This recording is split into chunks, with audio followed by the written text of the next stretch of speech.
Bismillahirrahmanirrahim. Assalamualaikum warahmatullahi wabarakatuh. Hari ini kita akan kembali melanjutkan kuliah Fisiologi dan Teknologi Pasca Panen.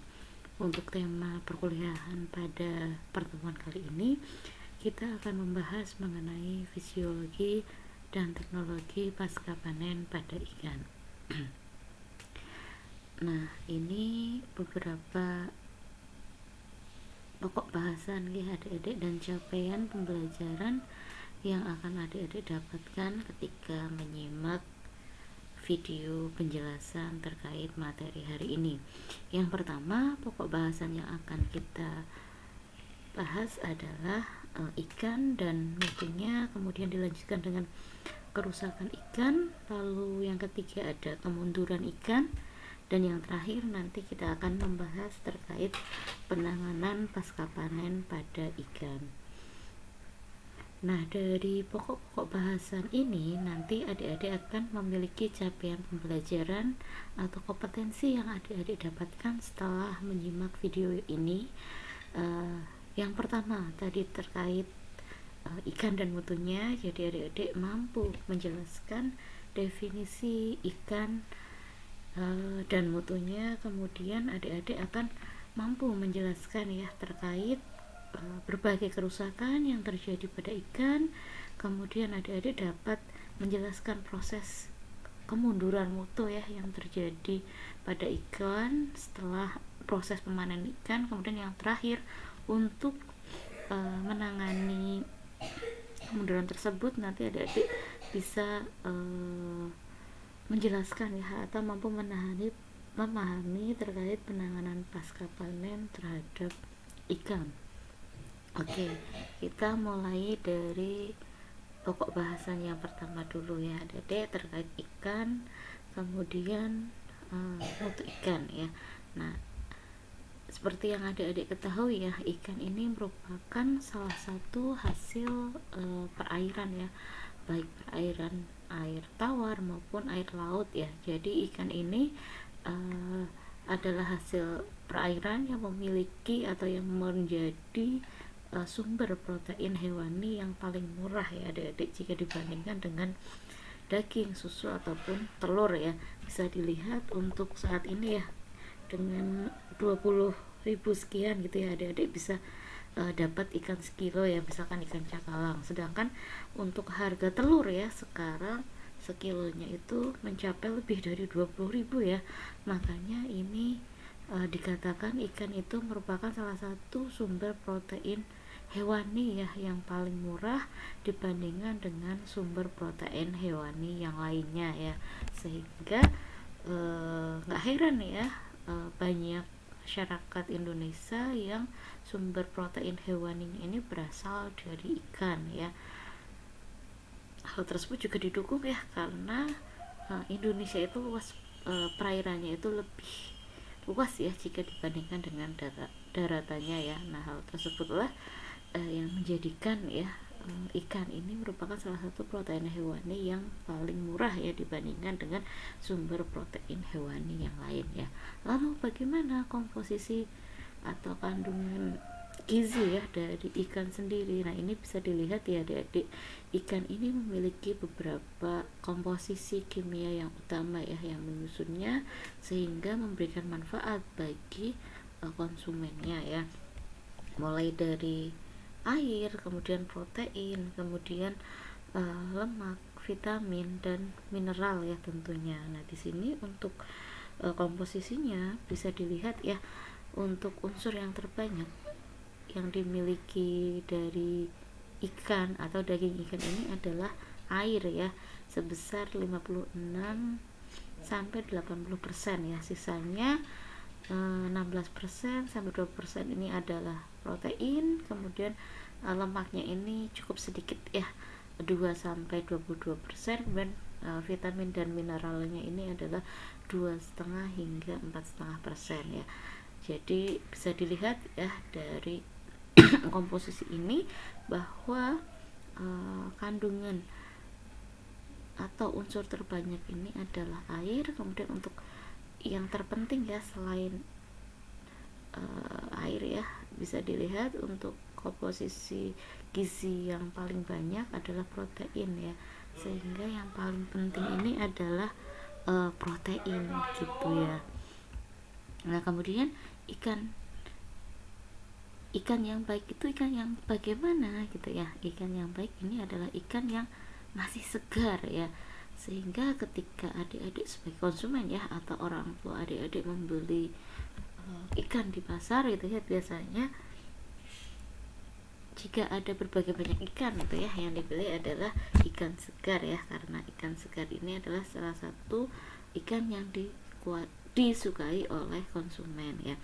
Nah kesegaran ikan ini bergantung dari penanganan ikan tadi ya.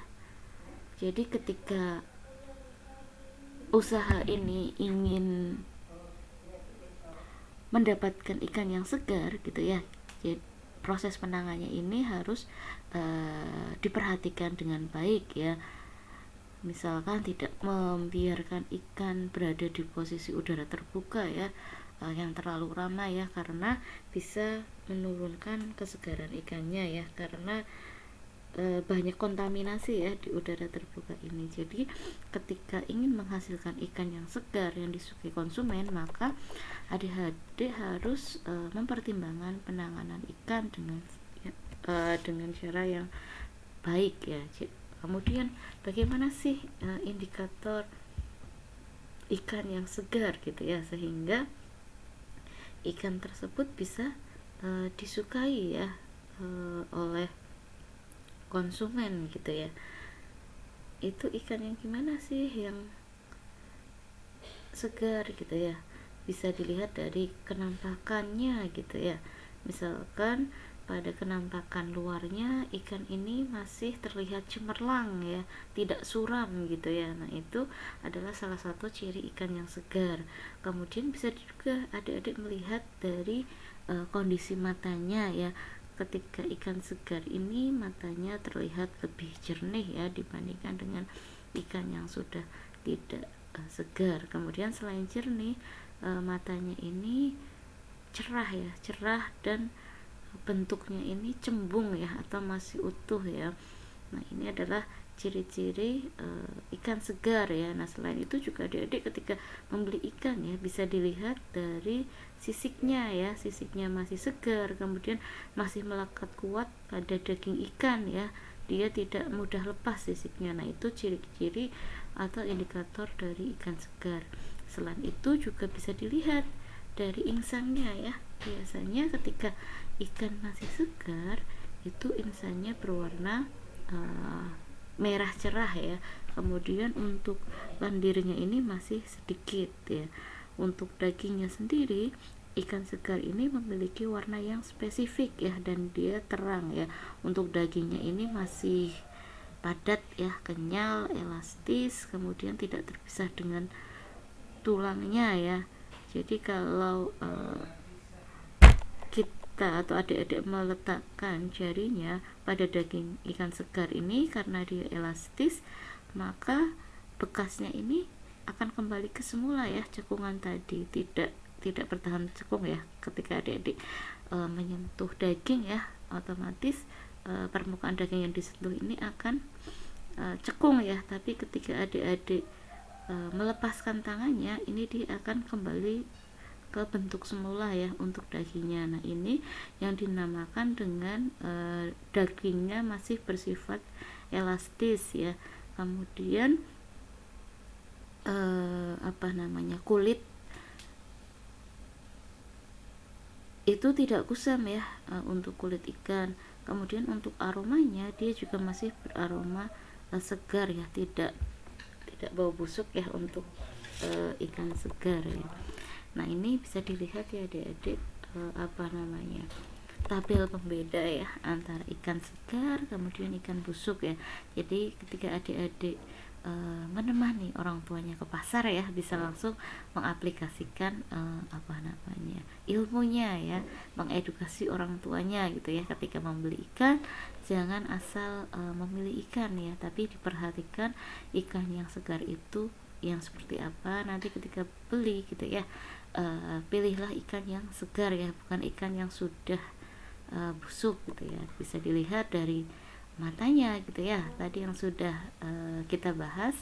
Bisa dilihat ya, matanya cemerlang, kemudian tadi korneanya masih bening gitu ya, pupilnya masih hitam, kemudian matanya masih cembung ya. Jangan memilih ikan yang matanya sudah redup, tenggelam, pupilnya kelabu, tertutup lendir gitu ya. Kalau adik-adik mendapatkan ikan yang seperti ini, artinya ikannya ini sudah mengalami kemunduran mutu seperti itu ya, sudah tidak segar lagi gitu. Kemudian untuk insangnya dipilih yang warnanya merah ya, sampai merah tua dan memiliki warna yang cemerlang. Kemudian dari insangnya ini dia tidak berbau busuk ya. Sedangkan untuk yang ikan busuk ini, insangnya ini kotor, warnanya pucat, kemudian keabu-abuan ya, dia memiliki lendir dan berbau busuk ya. Nah, di sini bisa dilihat ya parameternya untuk membedakan ikan segar dan ikan busuk. Bisa dilihat dari mulai mata, insang, lendir, kulit, sisik, daging, rongga, kemudian darahnya ya, sayatannya, tulangnya, baunya, kondisinya ya. Nah, ini yang perlu diperhatikan ya adik-adik ketika memilih ikan ya, ketika membeli ikan di pasar, sehingga mendapatkan ikan yang berkualitas baik ya. Jadi nanti diperhatikan ya, misalkan dilihat untuk rongga perutnya dia bersih, bebas dari bau, kemudian tekstur dinding perutnya masih kompak gitu ya, bukan yang dipilih sudah mengalami dislokasi ya, atau bau yang atau rongga perutnya menimbulkan bau yang busuk, kemudian dia sudah lembek gitu ya. Nah, ini beberapa hal yang perlu diperhatikan ya ketika adik-adik mau memilih ikan ya, ataupun nanti ketika adik-adik menjadi pengusaha ikan gitu ya, ketika mau menjual produknya, ini perlu diperhatikan ya, produk ikan segar ini seperti apa, sehingga nanti produk yang dijualnya ini akan menjadi produk yang diminati oleh konsumen ya. Nah, kemudian kesegaran ikan ini berkaitan dengan mutu ya. Nah, untuk mutu sendiri ya adik-adik pada ikan ya, mutu ikan segar ini terbagi menjadi dua ya. Jika dilihat dari mutu intrinsik ya, atau yang kedua dari mutu ekstrinsik ya. Mutu intrinsik ini adalah sejumlah parameter ya adik-adik yang melekat atau yang dibawa secara alami dan genetik ya pada ikan yang baru ditangkap. Nah, di sini mutu intrinsiknya ya meliputi spesies ikan ya. Nah, spesies ikan ini, setiap ikan ini memiliki penilaian mutu yang berbeda ya oleh konsumen seperti itu ya. Misalkan ikan yang di Jepang ya, jenis ikan kan ada banyak gitu ya. Ikan yang rasanya lezat gitu ya, dianggap memiliki mutu yang lebih baik ya, sehingga harga jualnya dari jenis ikan yang memiliki rasa yang lezat itu lebih mahal ya jika dibandingkan dengan jenis ikan lainnya ya. Misalkan di Jepang itu ya terkenal dengan sushi gitu ya, ada ikan tuna. Nah, ikan tuna ini di Jepang disukai ya karena rasanya enak gitu ya, sehingga dia memiliki harga jual yang lebih mahal ya, karena selain rasanya yang enak ataupun lezat, dia dianggap memiliki mutu atau komponen gizi yang baik ya jika dibandingkan dengan ikan yang lainnya ya. Kemudian dari segi ukuran gitu ya, ketika ikan memiliki ukuran yang lebih besar ya dengan ikan yang kecil gitu ya. Kalau ikan yang memiliki ukuran yang lebih besar ini biasanya memiliki berat persentase berat yang dimakan ini lebih besar tentunya ya jika dibandingkan dengan ikan yang lebih kecil ya. Maka dari itu biasanya ikan yang lebih besar ini memiliki atau dianggap bermutu baik ya, karena tadi adanya persentase BDD ya, berat yang dapat dimakan ini yang lebih banyak gitu ya. Kemudian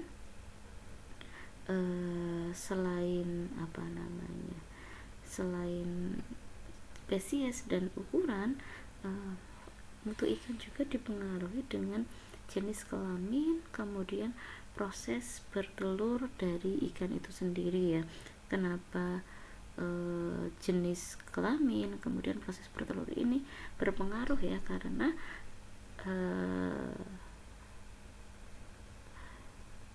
saat ikan ini akan bertelur ya, tepat akan bertelur atau selama bertelur, cadangan makanan tersebut dialihkan untuk perkembangan kelenjar kelamin ya, sehingga sebagian besar ikan pada proses bertelur ini dia tidak makan ya, sehingga dagingnya menjadi kehabisan lemak ya. Selain lemak juga dagingnya kehabisan protein dan karbohidrat seperti itu.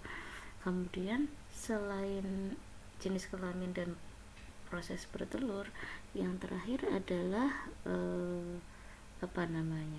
toksin ya, toksin alami atau adanya racun ya, racun alami yang dimiliki oleh ikan ya, karena ada beberapa jenis ikan ya yang mengandung toksin alami pada tubuhnya ya, sehingga hal tersebut mempengaruhi ya penilaian jenis ikan ya. Ada beberapa ikan ya yang mengandung toksik alami ya, mungkin adik-adik juga sudah tahu ya, seperti ikan buntal ya. Ikan buntal ini mengandung tetrodotoxin ya, sehingga dalam proses penanganannya ini harus lebih khusus ya, atau lebih hati-hati, sehingga banyak orang ya, yang ada beberapa orang yang dibutuhkan untuk melakukan penanganan khusus ya terhadap ikan buntal ini ya. Jadi tidak seperti pada kebanyakan ikan umum lainnya ya. Selain ikan buntal ini ada ikan karang ya. Ikan karang dia mengandung toksin ciguatera. Kemudian selain faktor intrinsik ya, ini ada faktor ekstrinsik yang mempengaruhi mutu dari ikan ya. Nah, mutu ekstrinsik ini adalah mutu ikan yang dihasilkan akibat pengaruh faktor dari luar ya, baik secara alami atau karena campur tangan manusia ya.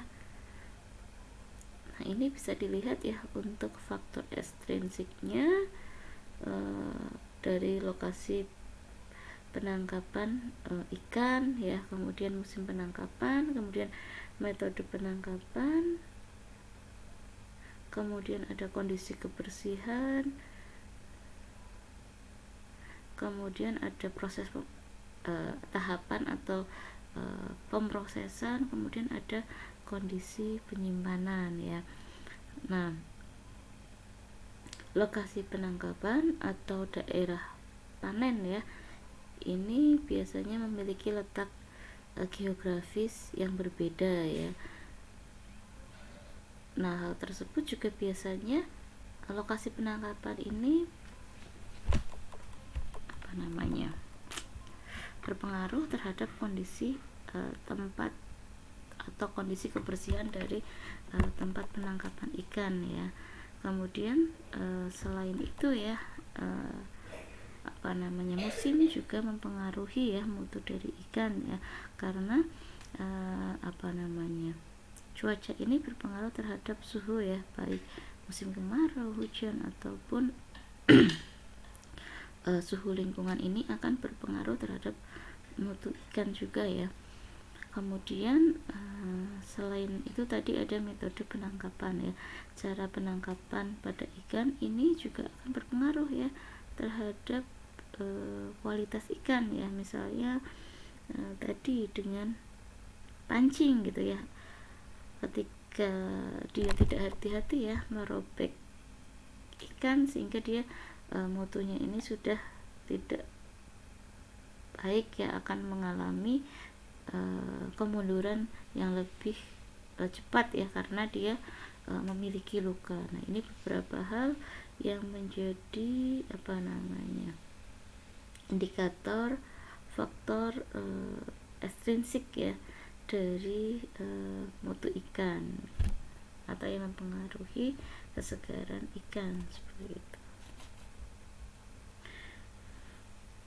Nah, setelah ikan mengalami proses penangkapan gitu ya, dia akan mengalami kemunduran mutu ya dari ikan segar itu sendiri ya.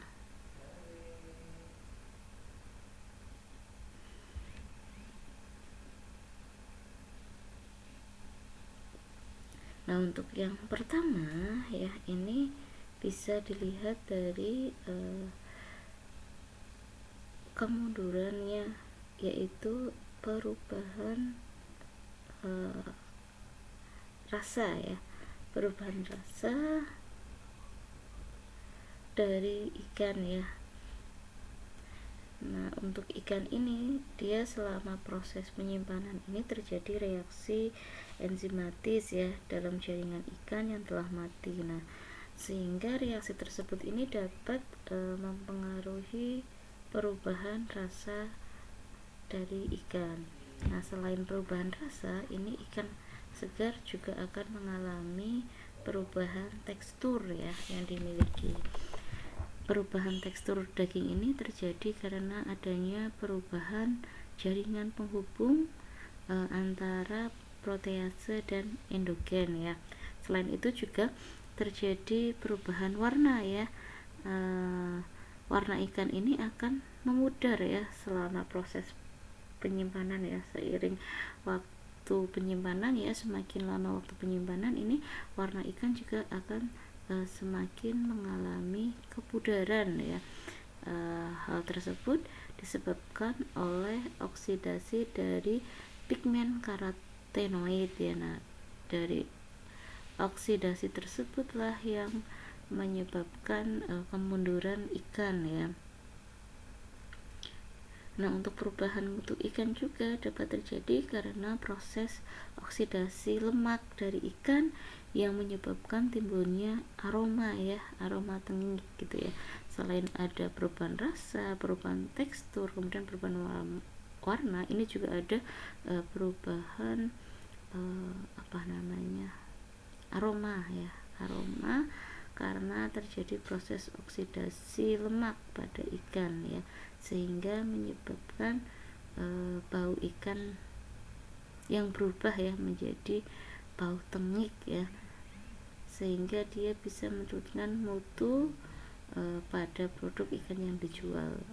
Nah, mutu tersebut tentunya akan berdampak kepada harga jual dari ikan yang dimiliki seperti itu, sehingga perlu dilakukan upaya ya untuk mencegah proses oksidasi tadi ya, dengan mengusahakan oksidasi terjadi secara sekecil mungkin gitu ya, agar kualitas mutu dari ikan ini tetap terjaga. Nah, di sini kerusakan ikan atau kemunduran mutu ikan ini terdapat 3 fase ya. Nanti akan kita bahas fase-fase yang menyebabkan kemunduran atau kerusakan pada ikan ya setelah ikan ditangkap dan mati ya. Nah, di sini sebelum kita membahas fasenya, kita akan membahas terlebih dahulu terkait beberapa kerusakan ya, yang kerusakan mutu yang terjadi pada ikan ya. Tadi mutunya indikatornya intrinsik dan ekstrinsik. Nah di sini terjadi kita bisa melihat ya beberapa kerusakan mutu ya yang terjadi pada ikan. Nah yang pertama ini yang bisa kita lihat ya, ada kerusakan fisik ataupun mekanis ya. Tadi seperti saat menangkap ikan ya, misalkan dengan pancing gitu ya, bisa menyebabkan ikan segar ini mengalami luka selama penangkapan ya. Biasanya ketika menggunakan pancing itu akan menimbulkan luka pada bagian mulut ya, sehingga perlu diperhatikan ya ketika adik-adik atau ketika nelayan gitu ya mau melakukan penangkapan ikan agar mutunya ini terjaga ya. Nah selain luka, di sini ada memar ya. Kondisi memar pada ikan ini dapat terjadi akibat penggunaan dari pukat harimau, kemudian cincin pukat harimau ataupun pukat cincin yang menyebabkan ikan ini bisa tergencet ya saat diangkat, atau dia bisa terbentur benda keras saat diangkat, ataupun memar ini bisa terjadi ketika ikan ini terbanting ya pada geladak kapal gitu ya. Nah ketika ikan ini mengalami memar gitu ya, dia akan cepat busuk ya,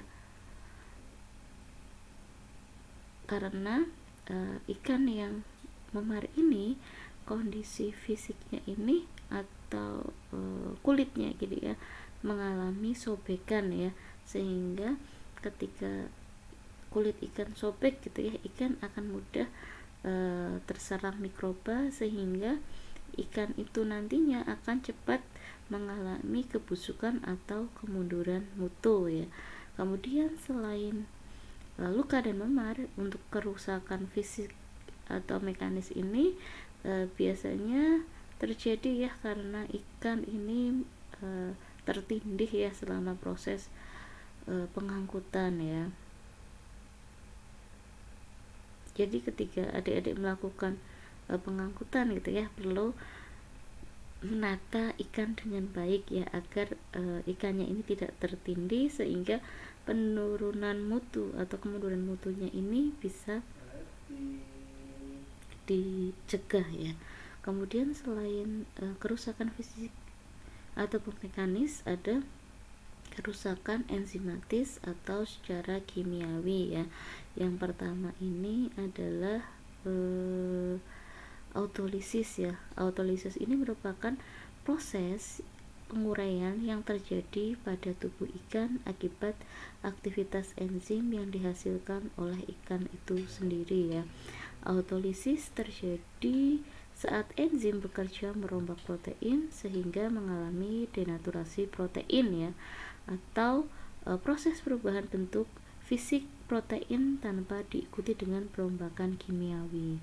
Nah selain protein, lemak dan glikogen juga mengalami perombakan selama proses autolisis. Protein tadi ya yang mengalami denaturasi akan kehilangan kemampuan untuk menahan cairan tubuh, sehingga cairan tubuh ikan ini akan menetes keluar ya dalam bentuk drip ya. Nah ikan yang mengalami autolisis ini ditandai dengan teksturnya ya yang melunak ya, tadi karena ada cairan tubuh yang keluar ya. Ketika ikan segar ini masih kaku, tapi ketika mengalami autolisis ada cairan yang menetes keluar gitu ya dalam bentuk drip, sehingga ikannya ini akan melunak ya ketika adik-adik menekan dengan jari ya. Nah ketika adik-adik menekan dengan jari itu dia sudah tidak elastis lagi ya, jadi ketika ditekan untuk dagingnya ini tidak akan kembali ke posisi semula, tapi akan tetap berbentuk cekung gitu ya, atau terlihat bentuk jari tadi ya yang ditempelkan. Nah, ini tadi kerusakan akibat proses autolisis ya. Kemudian selain autolisis ini ada burst belly ya.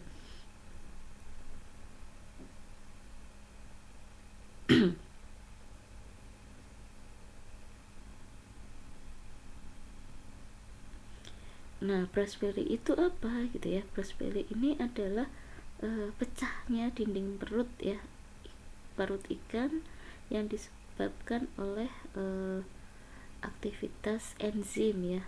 Nah, enzim tersebut berasal dari tubuh ikan dan mikroba yang hidup di saluran pencernaan ikan ya. Nah, dalam kondisi hidup, enzim tadi ya yang berada di ikan ini berfungsi dalam proses penyernaan yang merombak senyawa kompleks menjadi senyawa sederhana. Namun ketika ikannya ya sudah mati, enzim tadi akan tetap merombak senyawa kompleks dalam saluran pencernaan ya. Karena sudah mati ya. Jadi di saluran pencernaan tadi sudah tidak ada cadangan makanan ya, sehingga enzim tadi karena tidak ada makanan ya, dia mulai mencerna jaringan-jaringan yang berada di sekitar dinding perut ya, sehingga dinding perut ikan yang tipis ini lama-kelamaan ya, karena dia dicerna oleh enzim, akan menyebabkan dinding perut ini menjadi sobek ya, sehingga isi dari perutnya ini akan keluar ya, keluar dari saluran pencernaan dan akan terurai keluar. Nah, ini tadi yang dinamakan oleh burst belly ya. Oke, ini maaf yang tertindih bukan ya. Yang ketiga gaping ya. Ini tertindih tadi masuk ke kerusakan fisik ya. Untuk kerusakan enzimatis atau kimiawi, yang pertama autolisis, burst belly, kemudian yang ketiga ada gaping ya.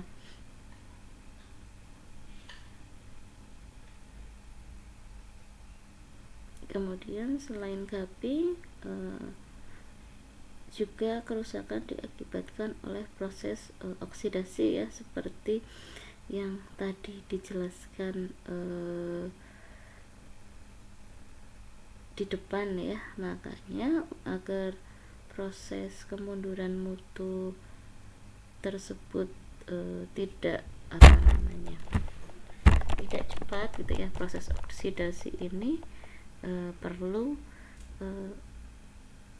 dicegah gitu ya. Nah, untuk gaping ini diakibatkan lemahnya ikatan dari blok otot ikan ya. Blok otot tersebut mengalami pelepasan ya. Nah, pelepasan dari blok otot ikan inilah yang dinamakan gaping ya, gaping.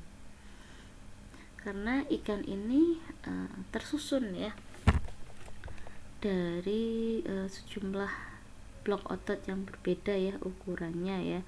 Nah, blok otot ini memiliki ukuran yang berbeda disesuaikan atau berdasarkan jenis ikannya ya gitu.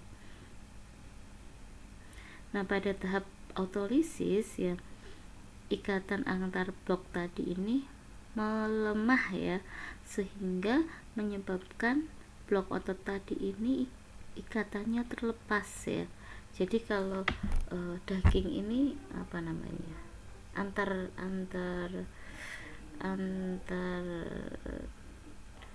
lapisannya gitu ya, terlihat ada garis itu ya, yang dinamakan bloknya lepas atau mengalami kondisi gaping ya.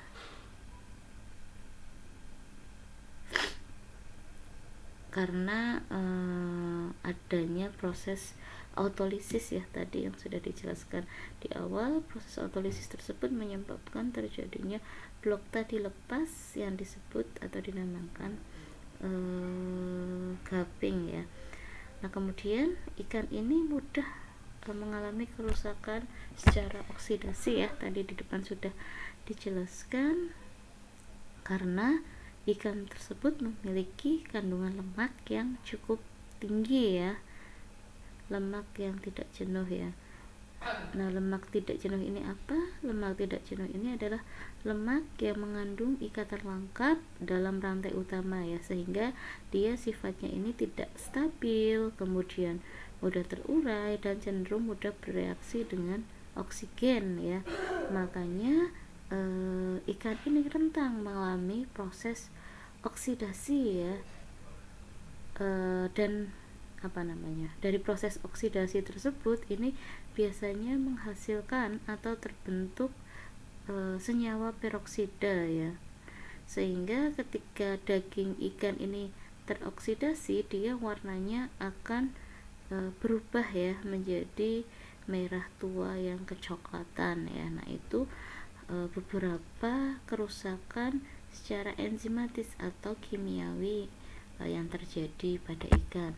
Nah, selain kerusakan fisik dan enzim, ini terjadi juga kerusakan mikrobiologi ya, yang disebabkan oleh mikroba pembusuk ya. Nah, mikroba pembusuk ini akan mengeluarkan enzim yang akan mencerna senyawa kompleks menjadi senyawa yang lebih sederhana ya, sehingga proses tersebut ini menghasilkan atau menimbulkan aroma yang busuk dan tidak dapat membuat ikan ya menjadi tidak dapat atau tidak layak untuk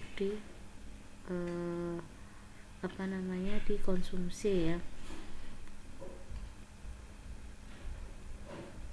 Kemudian untuk ikan yang mengalami peningkatan aktivitas mikroba pembusuk ini ya, bisa dilihat cirinya ya, mulai tercium aroma busuk, kemudian teksturnya ini menjadi lunak berair dan pH-nya meningkat ya. Nah, ini indikator ya, dia aktivitas mikroba pembusuk di dalam ikannya ini mengalami peningkatan aktivitas ya.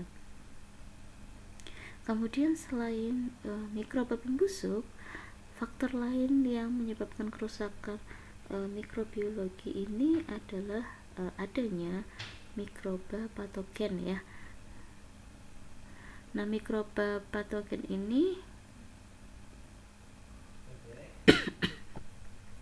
aktivitasnya akan meningkatkan konsentrasi metabolit sekunder yang dapat menyebabkan timbulnya penyakit pada ikan, baik berupa keracunan maupun gangguan kesehatan lainnya ya, ketika mengkonsumsi ikan yang tercemar mikroba patogen ya. Sehingga ketika adik-adik mau mengkonsumsi ikan ya, ada beberapa indikator ya yang digunakan untuk menilai atau menjadi indikasi atau patokan penentuan keamanan pangan saat mengkonsumsi ikan ya. Misalkan adanya cemaran patogen Escherichia coli, Salmonella, Listeria monocytogenes ya. Nah, itu beberapa mikroba patogen yang ditetapkan sebagai indikator untuk menentukan keamanan dari si ikan tadi. Nah, ini beberapa kerusakan pada mutu ikan ya, atau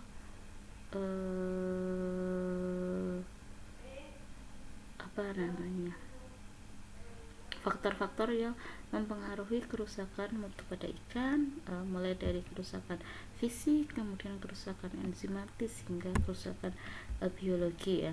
Nah, kerusakan atau kemunduran mutu ikan ini terjadi karena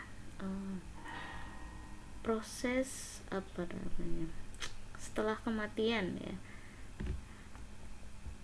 Nah, setelah kematian sama seperti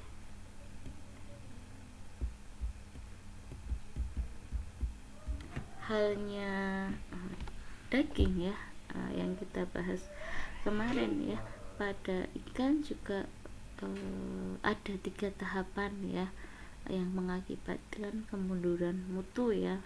Tahapannya masih sama, yang pertama adalah pre-rigor, kemudian rigor mortis, dan yang terakhir adalah pasca rigor ya. Untuk kondisi mulai dari ikan hidup, segar, hingga ikan busuk ya. Nah, ini mengalami 3 kondisi ini ya. Jadi untuk ikan itu mutunya ada 3 ya.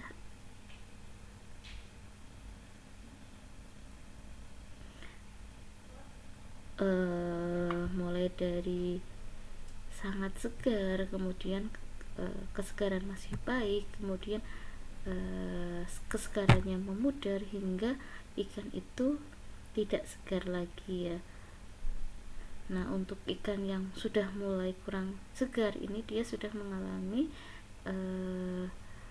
fase pasca rigor ya, atau fase post rigor ya. Nah, untuk fase yang pertama sama seperti dengan kemarin ya, untuk daging ya. Nah, fase pertama ini adalah fase pre-rigor ya, untuk ikan ya, fase perubahan mutu ikan ya. Nah, saat ikan pertama mati gitu ya, ikan ini akan mengalami fase pre-rigor ya. Jadi pada fase ini ikan masih memiliki rupa yang sangat segar gitu ya. Bau, rasa, teksturnya ini masih mendekati kondisi ikan hidup ya. Ini adalah tahapan awal setelah ikan mengalami kematian ya. Kemudian saat ikan mati ini akan terjadi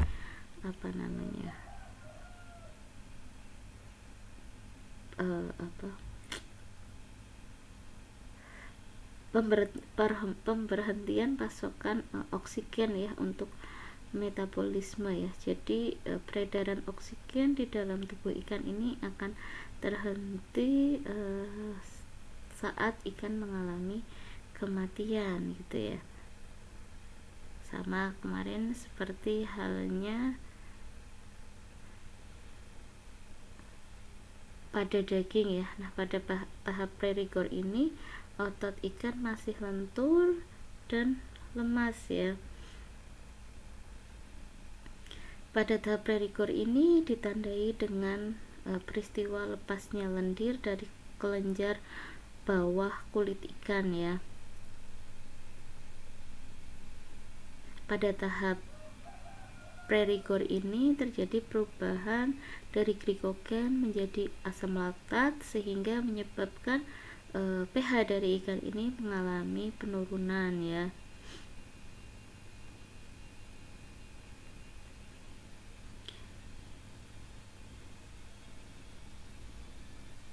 Nah, pada tahap pre-rigor ini ikan memiliki karakteristik kering ya untuk dagingnya, kemudian dia tidak ada cairan, pH-nya masih mendekati netral, kemudian nanti akan mengalami penurunan ya, karena ada perubahan glikogen menjadi asam laktat ya. Kemudian ketika adik-adik menekan daging dengan jari, ini permukaannya masih elastis ya, dan belum ada tetesan yang keluar ya berupa drip gitu ya. Ketika dilihat warnanya ini masih bersih, kemudian dagingnya juga masih segar gitu ya, dia masih elastis ya. Tadi saat dipegang di telunjuk tangan, dia akan kembali ke bentuk semula ya, tidak akan cekung gitu ya. Kemudian untuk rasa dagingnya pada fase pre-rigor ini dia masih netral ya, dan agak manis gitu ya. Untuk tahapan pre-rigor ini biasanya relatif singkat ya, terjadinya antara 1 hingga 7 jam ya setelah ikan tersebut ini mati. Kemudian setelah ikan mengalami tahapan pre-rigor selama 1-7 jam, fase selanjutnya ini ikan akan mengalami fase rigor mortis ya, sama seperti dengan pada daging kemarin ya. Nah, pada tahap rigor mortis ini ditandai dengan tubuh ikan ini mulai kejang ya. Nah, untuk tahap rigor mortis ini dapat terjadi beberapa jam setelah pre-rigor ya. Kemudian pada tahapan ini terjadi penurunan ATP ya adik-adik. Nah, penurunan ATP ini akan berkorelasi dengan laju rigor mortis tadi ya, karena selama fase rigor mortis tadi ATP ini akan terdegradasi ya.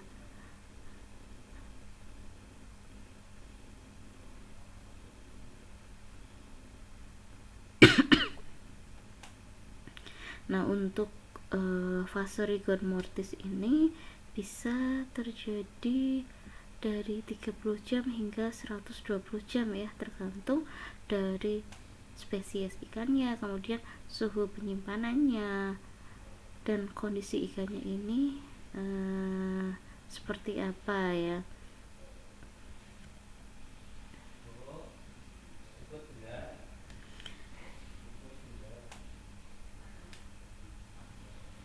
Nah, pada fase rigor mortis ini juga terjadi perubahan struktur kimia ikan ya, perombakan ATP tadi ya, sama seperti pada daging ya. ATP tadi diuraikan menjadi adenosin monofosfat ya, atau AMP, yang akan menghasilkan rasa gurih ya, karena adanya senyawa flavor atau senyawa pemberi penyedap ya.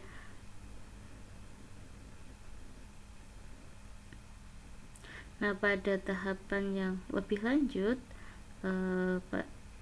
akan terjadi proses autolisis ya pada daging ikan. Kemudian setelah daging ikan ini mengalami fase rigor mortis, akan lanjut ke tahapan yang terakhir ya, yaitu tahapan pasca rigor atau post-rigor ya. Nah, pada tahapan ini biasanya ditandai dengan melunaknya tekstur daging ikan ya, setelah dia mengalami fase kejang atau fase rigor mortis ya. Nah, tekstur daging yang melunak tersebut merupakan awal proses pembentukan ya. Proses pembusukan ya maksudnya, karena terjadinya proses autolisis ya, atau terjadinya penguraian daging ikan oleh enzim-enzim yang terdapat dalam tubuh ikan ya. Nah, proses autolisis ini akan diikuti dengan peningkatan jumlah bakteri yang terdapat pada ikan ya. Pada tahap post-rigor ini warna dan rasa kemudian bau ikan ini sudah mulai terbentuk warna-warna yang tidak diinginkan ya, atau bau-bau yang tidak diinginkan. Kemudian teksturnya juga sudah mulai lembek ya tadi karena proses autolisis. Nah, ini adalah indikasi ya ikan sudah mulai mengalami kemunduran ya akibat proses aktivitas enzimatis maupun akibat adanya mikroba pembusuk pada ikan ya.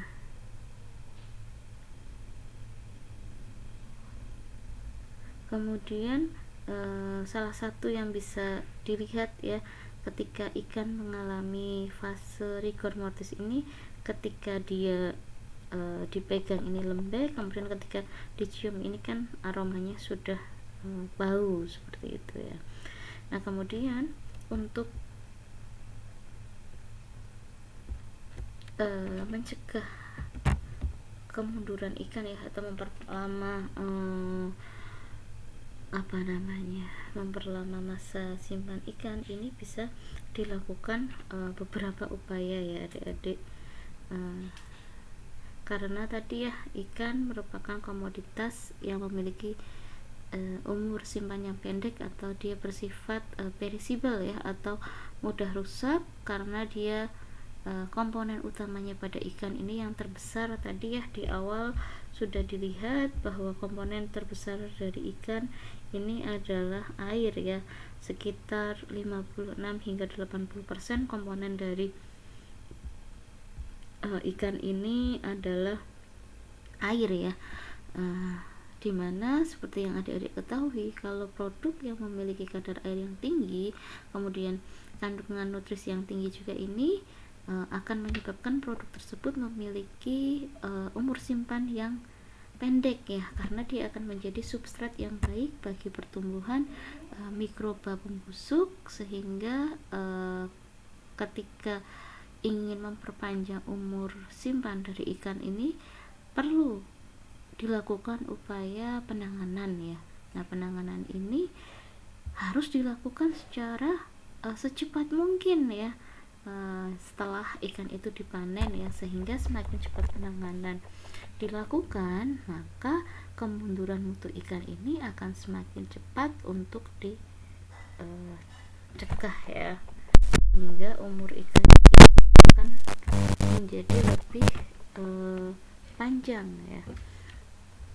Kemudian apa itu penanganan ikan? Ini adalah semua kegiatan ya yang dilakukan atau semua perlakuan yang dilakukan terhadap ikan sejak dari ikan ditangkap hingga ke tangan konsumen akhir ya, end customer, ataupun ikan tersebut siap diolah kembali ya oleh pabrik ya, atau modelnya bisnis to bisnis ya. Nah tujuan penanganan ikan ini mempertahankan kesegaran ikan ya selama mungkin ya. Misalkan ketika ikan tidak ditangani ini dia akan memiliki umur simpan yang pendek, ketika dilakukan penanganan ini umurnya akan semakin panjang ya. Semakin baik penanganannya diharapkan akan memberikan umur kesegaran ikan ini akan semakin lama ya, sehingga kerusakan ini bisa diminimalkan, sehingga gizi dari ikan tersebut bisa dipertahankan ya, nilai gizinya akan menjadi tetap tinggi seperti itu ya. Nah di sini adik-adik bisa dilihat ya proses penanganan ikan ya. Nah yang perlu diperhatikan ya untuk memperlambat penurunan kualitas mutu ikan dalam penanganannya ini perlu dilakukan secara hati-hati ya, karena ketika penanganan ini bisa memungkinkan bakteri pembusuk ini masuk melalui sayatan ikan ya saat penanganan ya, sehingga bisa mempercepat kebusukan. Kemudian selain kehati-hatian ketika melakukan penanganan pasca panen pada ikan, ini perlu dijaga kebersihannya ya, jadi perlu menghilangkan sumber bakteri ya. Kemudian ketika penanganannya juga prosesnya ini dilakukan secara higienis ya. Kemudian penanganannya ini juga bisa dilakukan di suhu yang dingin ya, sehingga menjaga produk dalam kondisi dingin ini sangat perlu ya adik-adik dilakukan, karena dengan suhu yang dingin atau suhu yang rendah ini bisa menghambat perkembangbiakan dari bakteri maupun aktivitas dari enzim yang ada pada ikan ya.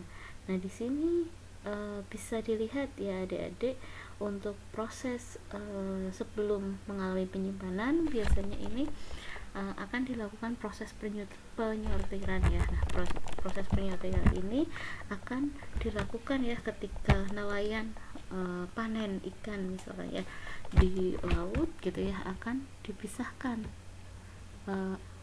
antar spesies ya. Spesies yang sama ini akan dijadikan satu, kemudian spesies yang berbeda ini akan dipisah. Kemudian dari spesies yang sama ini akan dilakukan penyortiran atau grading berdasarkan ukuran ya. Nanti ukuran yang seragam ini akan dijadikan satu ya. Nah setelah ikan tersortir ya, dia sudah satu spesies, sudah satu ukuran gitu ya, ini akan dilakukan tahap selanjutnya ya, yaitu pengeluaran isi perut dari ikan ya. Nah nanti isinya ini akan dikeluarkan ya, ususnya gitu ya, rongga perutnya gitu ya, yang mudah menyebabkan terkontaminasi pada ikan ya, sehingga harapannya dengan usus dan rongga perut ini diisi gitu ya, ikan tidak mudah terkontaminasi bakteri. Bakterinya tadi sudah terbuang ya. Kemudian setelah pengeluaran isi perut gitu ya, jika ada darah yang tercecer ini dibersihkan ya, sehingga tidak ada bercak hitam lagi pada ikannya ya. Tidak ada darah, tidak ada bercak hitam yang diakibatkan oleh darah yang tersisa ya. Darah yang menempel lama-lama nanti akan menyebabkan bercak hitam pada ikan ya. Kemudian setelah itu akan dilakukan pencucian ya, dan di proses pencucian ini bertujuan membersihkan ikan, kemudian menghilangkan lapisan lendir yang ada pada ikan ya. Nah kemudian setelah ikan ini diisi setelah ikan ini dicuci ya, ini bisa dilakukan pengemasan, kemudian bisa setelah pengemasan bisa dilakukan penyimpanan ya. Nah untuk ikan ini biasanya dikemas dengan kemasan plastik ya, kemasan plastik film ya. Kenapa banyak yang menggunakan kemasan plastik gitu ya jika dibandingkan kemasan yang lain? Karena yang pertama, kemasan plastik ini dia sifatnya transparan ya, jadi bisa dilihat mutu ikannya gitu ya. Kemudian dia juga memiliki permeabilitas yang efektif ya dengan udara, sehingga dia bisa memodifikasi ruang kemasannya ya dengan menggunakan kemasan film tadi ya. Kemudian selain itu kemasan plastik film ini dipilih karena dia sifatnya lebih kuat ya dibandingkan dengan kemasan yang lain. Kemudian dia juga lebih ringan ya. Nah setelah ikan itu dikemas gitu ya, dia biasanya disimpan ya. Disimpan ini bisa menggunakan cold storage ya, atau ruang penyimpanan ya, untuk penyimpanan ikan gitu ya. Nah untuk penyimpanan ikan ini bisa dilakukan di chiller ataupun di freezer ya.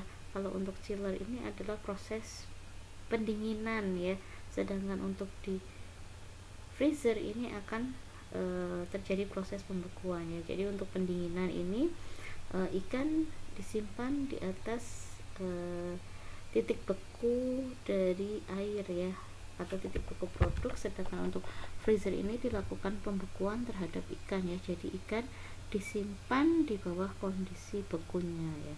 Nah selain dalam cold storage gitu ya, biasanya ketika ikan setelah disimpan gitu ya, nah ini biasanya ikan juga di display ya gitu ya, misalkan di supermarket. Nah ketika di display tadi bisa kita lihat ya, di display biasanya dibantu dengan penggunaan es ya.